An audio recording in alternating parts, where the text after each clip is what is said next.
నమస్తే welcome to Andhraprabha నేను తేజస్వి రాష్ట్రంలో ఎన్నికలు ముగిశాయి మరో 15 రోజుల్లో ఫలితాలు రాబోతున్నాయి ఈసారి వచ్చే ఫలితాలు రెండు రాష్ట్రాల రియల్ ఎస్టేట్ మీద ప్రభావం చూపిస్తాయని రియల్టర్లు భావిస్తున్నారు ఫలితాలపై రియల్టర్లు కూడా ప్రత్యేక సర్వేలు చేస్తున్నట్లు తెలుస్తోంది తెలంగాణలో కాంగ్రెస్ పార్టీ అధికారంలోకి వచ్చినప్పటి నుండి రియల్ ఎస్టేట్ వ్యాపారం మందగించినట్లు చెబుతున్నారు ప్రధానంగా హైదరాబాద్ నగరంలో ఈ రంగం లావాదేవీలు తగ్గినట్లు చెబుతున్నారు అక్కడ ఎన్నికలకు ముందు ధరలు అనూహ్యంగా పెరిగాయి అంతేకాకుండా ఐటీ రంగంలో పలు కంపెనీలు లే ఆఫ్ ప్రకటించి ఉద్యోగులను తీసేయడం నూతన నియామకాలు లేకపోవడం కూడా రియల్ ఎస్టేట్ వ్యాపారం మందగించినట్లు చెబుతున్నారు ఈ సమయంలో ఆంధ్రాలో ఏ ప్రభుత్వం వస్తే ఎలా ఉంటుందని రియల్టర్లు అంచనాలు వేస్తున్నారు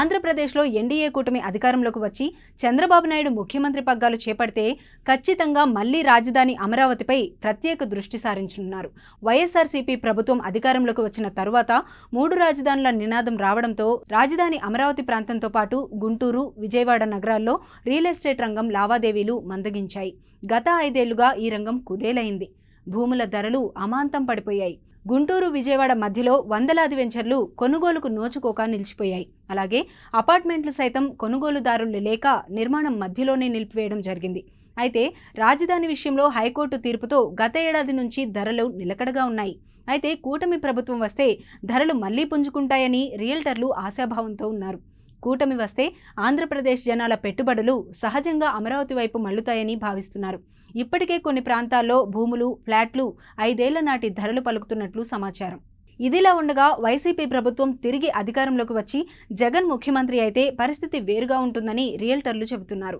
జగన్ సీఎం అయితే ఈసారి విశాఖను రాజధాని చేయకుండా వదలరు ప్రమాణ స్వీకారమే విశాఖలో చేస్తానని తేదీతో సహా జగన్ ప్రకటించడం జరిగింది దీంతో రియల్ ఎస్టేట్ రంగంలో పెట్టుబడులు అమరావతి వైపు కాకుండా తెలంగాణకు తరలే అవకాశం ఉన్నట్లు కొందరు చెబుతున్నారు విశాఖ రాజధాని అయితే హైదరాబాద్కు చెందిన పెద్ద రియల్ ఎస్టేట్ సంస్థలు అక్కడ వెంచర్లు వేయాలని చూస్తున్నాయి భోగాపురం అంతర్జాతీయ విమానాశ్రయం సిద్ధమవుతోంది దీంతో ఇప్పటి నుండే ఆ దిశగా కొందరు రియల్టర్లు ఆ దిశగా ప్రణాళికలు వేస్తున్నారు కూటమి అధికారంలోకి వస్తే హైదరాబాద్ రియల్ ఎస్టేట్ రంగం మందగిస్తుందని వైసీపీ వస్తే రాజధాని అమరావతిలో ప్లస్ అవుతుందని అంచనాలు వేస్తున్నారు మొత్తం మీద